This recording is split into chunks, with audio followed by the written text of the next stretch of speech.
आदर्श शिक्षा संस्थान जोधपुर की ऑनलाइन कक्षाओं में सभी भैया बहनों का हार्दिक स्वागत, अभिनंदन।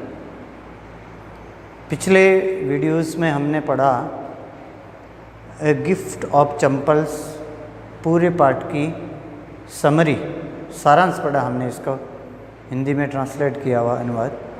अब हम इसको एक्सप्लेनेशन पढ़ेंगे, एक एक पेज का हम इसको विस्तार से पढ़ेंगे। एक गिफ्ट ऑफ चंपल एक कहानी है, एक ऐसी स्मरण है कि इसके अंदर एक मृदु नामक लड़की होती है जो चेन्नई में रहती है। मृदु is a young girl who lived in Madras, जिसको हम वर्तमान में अभी चेन्नई कहते हैं, उसका नाम परिवर्तित हो गया है। वह अपने ग्रैंड पेरेंट्स और पेरेंट्स के साथ रहती है। तो एक दिन दादी माँ है उसे अपने कज़न्स के घर ले जाती है। One afternoon her grandmother takes her to her cousin Ravi,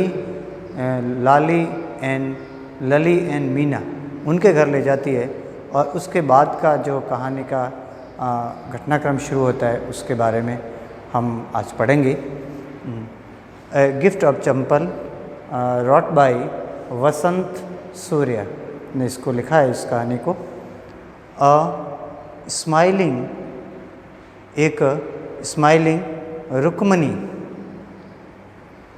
through open the door, दरवाजे को खोलते हुए, ऐसा धक्का दे करके खोलना, थ्रू यानी एकदम झटका फेंकते हुए, ओपन यानी खोलना, थ्रू ओपन द डोर, दरवाज़ा खोला। Ravi and Meena, Ravi and Meena rushed out, Ravi और मीना वो भागते हुए बाहर आए। रश आउट यानी दौड़ते हुए या भागते हुए बाहर आना।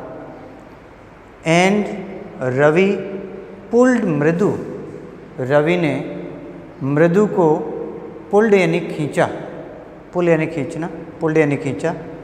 इनटू द हाउस, घर के अंदर उसने उसको खींचा। जब मृदु रवि और मीना के घर गई, आफ्टरनून का टाइम था, रुक्मणी ने दरवाज़ा खोला और रवि और मीना दौड़ते हुए आए और मृदु को अपने घर के अंदर पुल्ड कर लिया, उसको खींच लिया। वेट, रुको, वेट यानी रुकना, प्रतीक्षा करना।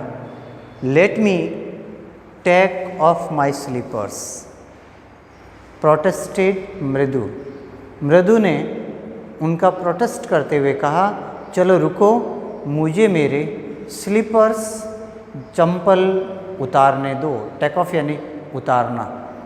Take off my slippers, slipper का मतलब होता है चंपल, जूते, जूते उतारना। प्रोटेस्टेड मृदु, मृदु ने प्रोटेस्ट करते हुए कहा, विरोध करते हुए कहा कि मुझे मेरे जूते उतारने दो, क्यों खींच रहे हो। सी सेट देम, वह उसको उतारना चाहती थी।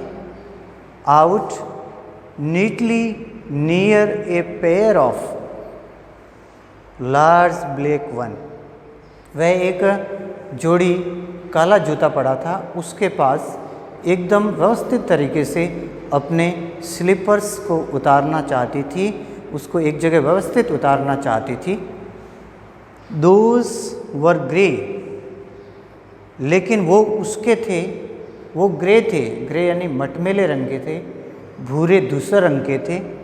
एक्चुअली वास्तव में विद डस्ट, और उस पर थोड़ा डस्ट भी लगा हुआ था, थोड़ा धूल भी लगी हुई थी। विद डस्ट यानी धूल से भरे हुए थे।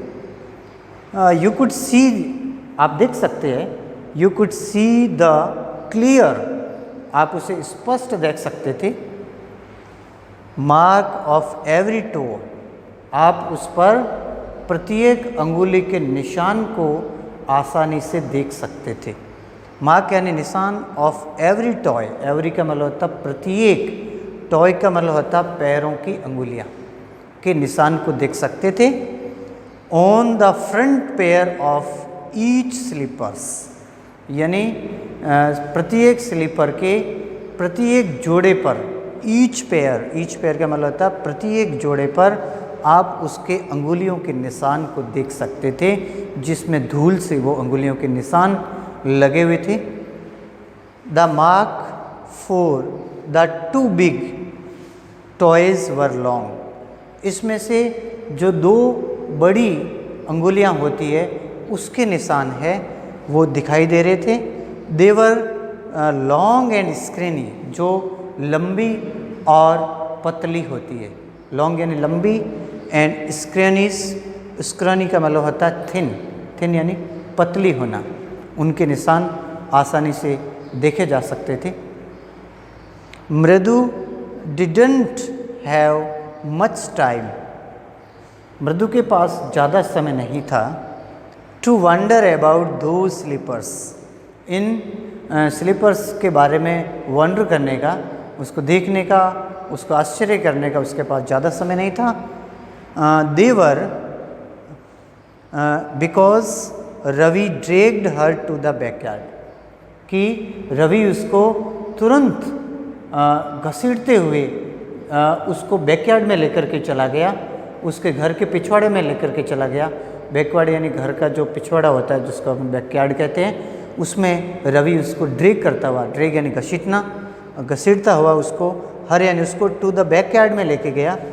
बिहाइंड ए थिक, बिहाइंड यानी पीछे, ए थिक बीटरबेरी बुश, एक बीटरबेरी की झाड़ी थी। बीटरबेरी जिसको अपन कह सकते हैं हाँ यह स्ट्रॉबेरी, उस पर उसके थिक यानी घना, उसके बीटरबेरी के बुश के पीछे लेकर गया, घर के बैकवर्ड में लेकर गया। देयर, वहाँ पर inside a torn football line, वहाँ पर एक फटी हुई फुटबॉल थी जो बहुत ही टॉर्न पुरानी फटी हुई थी। लाइंड विथ सेकी, जो जिस पे लाइनें थी, with sacking and filled with sand, जो मिट्टी से भरी हुई थी और एक बोरे के समान ऐसे पड़ी हुई थी। सैक एंड बोरा, बोरे के पास, और उसमें मिट्टी भरी हुई थी और एक फटी हुई टॉर्न फुटबॉल के पास। ले ए वेरी स्मॉल किटन, वहाँ पर एक बहुत छोटा सा बिल्ली का बच्चा पड़ा हुआ था। ले यानी पड़ा हुआ होना, a very small kitten, small kitten यानी एक छोटा बिल्ली का बच्चा, किटन यानी छोटा बिल्ली के बच्चों को किटन कहते हैं। Lapping up milk for a coconut half shell, जो कि कोकोनट हाफ सेल से, कोकोनट हाफ सेल का मतलब होता है कि नारियल का आधा तोड़ा हुआ ऊपर का जो कवच होता है उसको कोकोनट हाफ सेल कहते हैं, जो बहुत ही कठोर होता है। ऊपर का जो नारियल का जो स्टिफ होता है, कठोर होता है, उसमें दूध डाला हुआ था और वो दूध पर लैपिंग हो रहा था, उसको पीने के लिए आतुर हो रहा था। We found him outside the gate, we found यानी हमने उसको पाया था, मिला था हमें, हिम आउटसाइड द गेट, वो हमें अपने घर के बाहर दरवाजे पे मिला था। दिस मॉर्निंग यानी इस सुबह वो अपने घर के दरवाजे के बाहर मिला था। He was mowing and mowing, वह बार बार म्यू म्यू कर रहा था। ए साउंड ऑफ द कीट, बिल्ली की जो आवाज़ होती है जिसको हम परिचित हैं, हम सब जानते हैं कि बिल्ली की अपने घरों में अक्सर मिलती है। ये एक डोमेस्टिक अपने घरों में जो पाला जाता है अक्सर रहता है ये क्रिएचर, ये प्राणी जो म्यू म्यू कर रहा था। He was mowing and mowing, वह बार बार म्यू म्यू कर रहा था, जो आज सुबह ही हमें अपने घर के बाहर मिला था। पुअर थिंग्स, बहुत बेचारा प्राणी, पुअर थिंग्स का मतलब बेचारा प्राणी, और उनको उस पर दया आ गई। सेड मीना, मीना ने कहा। आज का अपना इतना ही टॉपिक पढ़ेंगे। जय हिंद, जय भारत।